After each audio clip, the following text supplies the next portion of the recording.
A little louder.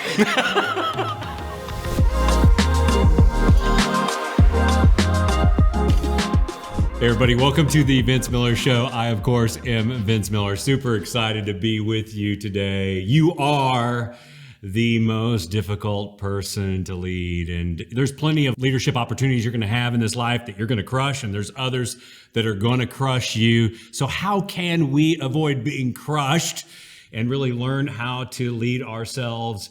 Everything begins right here. Genesis chapter 6, verse 5. Great moment.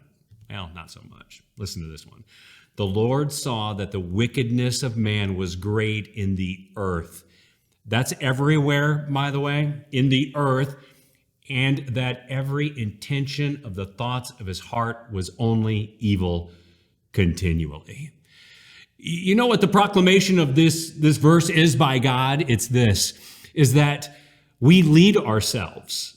But we lead ourselves always persistently toward the same thing, sin, because we have thoughts and intentions and a heart that just does evil all the time. And, well, God is just proving out in Genesis chapter 6, the first pages of the Bible, that we're incapable of leading ourselves. We can't lead ourselves. And there's 5 common reasons for this that I've studied over a very long period of time. Here they are right here. Number 1, sin. 2 sin, 3 sin, 4 sin, 5 sin. It's because you are a sinner, broken, whose intents and thoughts continually do evil. Now, there's all these little micro reasons attached to the sin. So we sin because of self-resistance, or we sin because of low self-awareness, or we sin because we have some emotional bias. And I can go on and on and on and on and on, but we struggle with leading the one thing that we need to know how to lead, and that is to draw a circle around ourselves and learn how to lead everything inside of that circle. And if we don't know how to do that, then we can't lead anybody. So today, I'm going to kind of guide you through a process of understanding how to do this, but don't just listen to me. I want you to listen to Andy Stanley today. This is from a leadership conference. Just listen to this little clip right here. Now, some of you don't know who I am and you don't care. You were told you're going to learn some great leadership stuff. So I just thought as we start off today, I should tell you one thing about myself that would maybe, put you at ease and let you know that I'm pretty much an expert in what I'm about to share with you. And the thing that I'd like to share with you is this, and I would prefer that we just keep it in the room, okay? Here it is. I have participated in every bad decision that I have ever made. Now, don't laugh, okay? Yeah, every bad relational decision, I was there for that. Every bad financial decision, I was there for that. Every bad hiring decision, I was there for that. Every long and boring meeting that I led, I was there for that.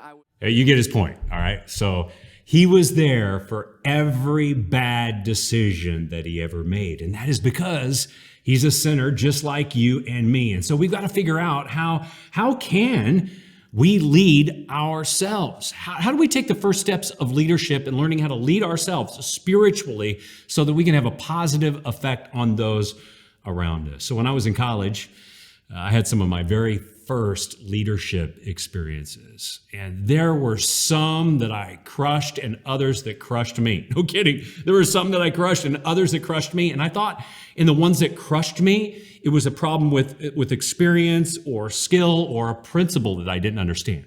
But what I failed to understand was that it was not about experience, wisdom, skill, whatever, some sort of leadership principle.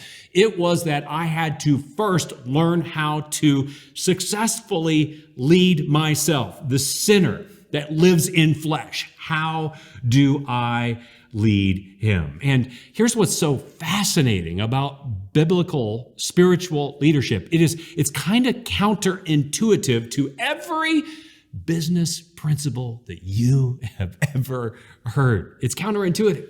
In fact, sometimes it feels a little bit backwards. So what I'm going to do today is I'm going to give you 4 principles, 4 absolutely imperative principles that you need to know so that you can begin to lead yourself successfully. Here's the first one. Leadership begins with surrender. Principle 1 is surrender. Surrender is absolutely required. for leadership. Listen to Paul in Galatians chapter 2, verse 20. He says, I have been crucified. Stop there. Notice the past tense with the word crucified. I have been crucified with Christ. It is no longer I who live. That's because he's dead. It is no longer I who live, but Christ who lives in me. And the life I now live in the flesh, I live by the faith in the Son of God who loved me and gave himself for me. You know the song, right? I mean, this is a very well-known and well-quoted and often sung text. But get this, it's hard-lived. It is very hard-lived. And crucified is such a descriptive word, isn't it? To kill, to take the life from, to bleed out, to nail to a cross.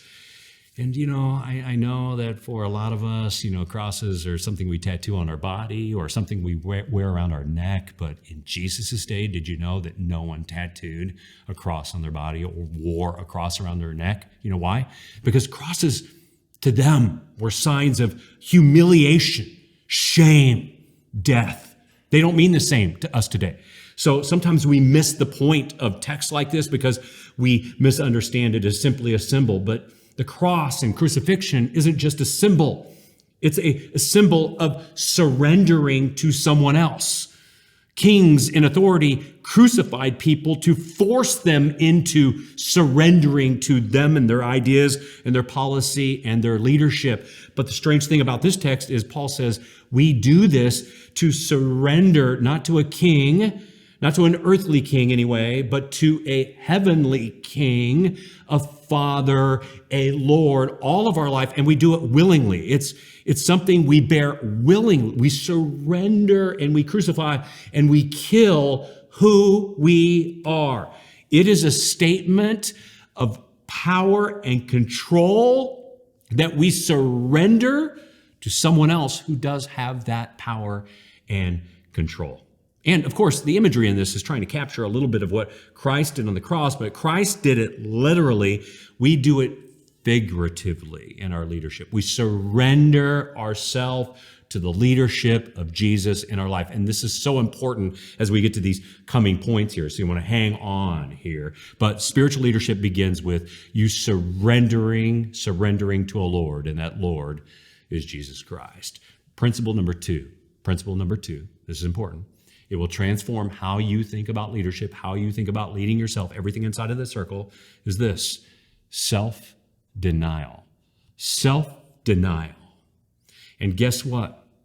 Yourself doesn't like denying itself. You resist this at all cost. Jesus in Luke chapter 9, verse 23, a verse worth memorizing. Luke 9:23, Jesus said, if anyone would come after me, so follow him, surrender to him, let him deny himself, take up his cross, and then follow me. So there's a couple of very important principles and points that Jesus is making in this text. Surrender then involves two forms of self-denial here. It's to deny yourself and then take that cross and follow him. And we just don't like self-denial, do we? We don't like denying ourselves things. I love chocolate, just so you know. I love chocolate. If you want to send me chocolate, you and I would be best friends. There's something about eating chocolate. It's so tasty to me. I will sneak it at night, get up late at night to taste chocolate. But I also know if I want to care for my body, that I can't excessively eat chocolate, right? I have to deny myself that craving and that longing that I have. And guess what? Sometimes denying myself, that is so difficult and hard. You know it too. It's hard. Sugary desserts, chocolate, sundaes, you name it, whatever it is for you, it's hard sometimes to deny yourself. But to get down that path, wherever you want to go, that you're going to have to deny yourself at some point. So let me accentuate these 2 points in this text. First, denying self. Denying self means that you got to come to the end of your desires, the end of your wants, the end of the things that you crave, doesn't it? Like for me, it's chocolate. But this is actually denying you, your desires, your wills, your wants, whatever it is, your thoughts, your intentions, denying all of it. Second, it also means taking up the burden of that cross. Now remember, crosses weren't meant for wearing, weren't meant for tattooing, they were meant for dying. Crosses weren't meant for wearing, tattooing, they were meant for dying. They were signs of humiliation. So that means that you have to live through this denial, take up your cross every single day, to take up the humiliation of suffering for Jesus Christ and his will in your life. And you just got to do this every single day. This is what self-denial looks like. Third principle here. Third principle that I believe will transform your leadership is submission. Submission. Submission is required for leadership. Jesus says something similar in Matthew chapter 10, verse 38. Let me read it for you. It says, and whoever does not take his cross, so now we're assuming that you're not taking your cross, and follow me is not worthy of me, which means we've got to submit wholly to him. We have to submit to him because, you see, spiritual leadership is not about rights and power and authority and title and position. It's not about any of those things. It's about submitting to the one who has rights, power, authority, title, and position. And that person is Jesus Christ. He is the leader. He is your leader. Now, I know that sometimes we fail to understand this because we find these little leadership principles in the Bible and we want to apply them outside of a biblical context into our life and into our business life and into our work. But you can't misunderstand this one. This one is so basic. We don't lead. We submit to a leader. Because you see, in the Bible, there really isn't, the idea of leadership is a little bit of a misnomer. And here's why. It is a followership that we're called to and that we lead other people to. We are called to a followership, not a leadership. There's one leader. That's it. And it's not you. Why? Because of the 5 reasons we mentioned before. Sin, sin, sin, sin, sin. You're a sinner. You can't lead yourself. You have to submit to someone who is the leader. And that leader, obviously, here is Jesus Christ. We submit to him. Now, probably a better principle to remember right at this moment is not leadership. It's followership. But there is some aspects of stewardship. I'll give you an example of it. Matthew chapter 25, verses 14 through 30, digs into this parable. It's called the parable of the talents. All right, so there's a master in the story, and there's servants or managers in the story, depending on which Bible version you're reading. And so you got this master with these servants or this master with these managers, and he disperses to them talents, different amounts of talents. A talent was not a gift, it was money is what it was. And so you had these different talents dispersed to these 3 different managers, and they're called to manage it in the spirit of the master. And of course, the master in the story is God. He's the one who owns all things. And he's distributed these talents or these amounts of money, and these people are supposed to steward and manage it in the spirit of the master, knowing the master. 2 do it well, 1 fails. The one who fails, his talent is taken from him and given to one of the others. Why?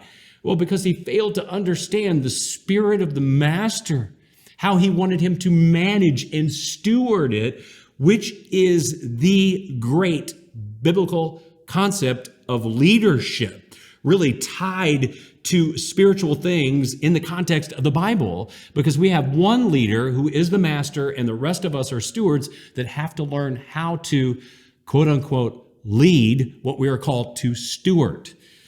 Because we're all just stewards of the things in this life, because there's one Lord who owns all things, disperses to us, and we're called to steward those things. Therefore, this whole process of submission is like a tangle web tied into everything throughout the Bible. And we are called to know this. 4th principle, final one. This is it right here. This is the most important one, though. 4th principle that will transform how you think about leadership is servanthood. Principle 4, servanthood. Servanthood is required for leadership. Listen to this text. Paul says this at the head of almost every one of his letters. Listen for the key word. Paul, a servant. I emphasized the key word already. Paul, a servant of Christ Jesus, called to be an apostle, set apart for the gospel of God. That's Romans 1, verse 1. Now, Paul says something similar to this at the beginning of every one of his writings in the New Testament. He wrote 2/3 of the New Testament, and he repeats something similar to this in every one of his letters. Paul, a servant. You see what he's doing there? He's announcing his identity. And that's what we have to remember as believers. Spiritual leadership begins with embracing our identity, and our identity comes before everything else. Paul says, I am a servant, and then he says next, called to be an apostle. Do you notice the order here? It's identity in Christ first and occupation second. And if we get those things in the right order, then how we think about leadership transforms everything. Apostle second, servant first. And this servant imagery is all over the New Testament. So I brought with me a towel that was given to me as an award, as a gift, as a whatever you want to call it, a trophy, a gift of appreciation from a large grouping of men. So it is a towel that's a part of what these men called the fellowship of the towel. So I'm going to show it to you right here. It's got a little embroidery on it right here with the cross and some text and a wavy line, whatever. But this was a very special gift to me. So I was speaking at a large conference, and there was a group of men there, and these guys at the end of the conference gave me this towel as an award, as a sense of appreciation, but it was also a unique brotherhood to which they had given a select few other men the same towel. Probably about 12 or 15, over 12 to 15 years had received this towel. I felt like I was a part of something incredibly special. But of course, when I came up to receive this towel, they explained to me why they were giving it to me, because they saw me as a servant to their group and to their men. And it actually brought out emotion from me, because of course, what else would I reflect on but that moment, at the last moments in Jesus' life when he's sitting around with his 12 guys. He gets up from the table and he goes over to the door and he grabs a towel and a basin and washes his disciples' feet. And of course, that imagery in that moment, Jesus wants us to capture. He wants us to understand that he, with all authority and power and rights, him with all leadership over all things, stooped to wash his disciples' feet and to dry them with a towel. And Jesus calls us to do exactly the same thing, to take on the form of a servant, still leading, but doing it as a servant. And we are called to do this life exactly the same way. That's the way we're called to lead. It's to understand our authority and our power, our title and position, but to do it in such a way that we serve those around us, and not just do it that way, but from an identity that understands all of life and who we are. That way, we are servants in the master's house, dispersed his talents to be used in the spirit of the master. And this is the beauty of this last principle. If you don't get this one, you don't get any of the others. That we embrace the identity of a servant and do it out of servanthood, who we are before anything else. So here are the principles again. I'll just quickly restate them. Number one, we must surrender. And number two, live in self-denial. Number three, we must submit. And number four, we live as a servant. We live out of servanthood.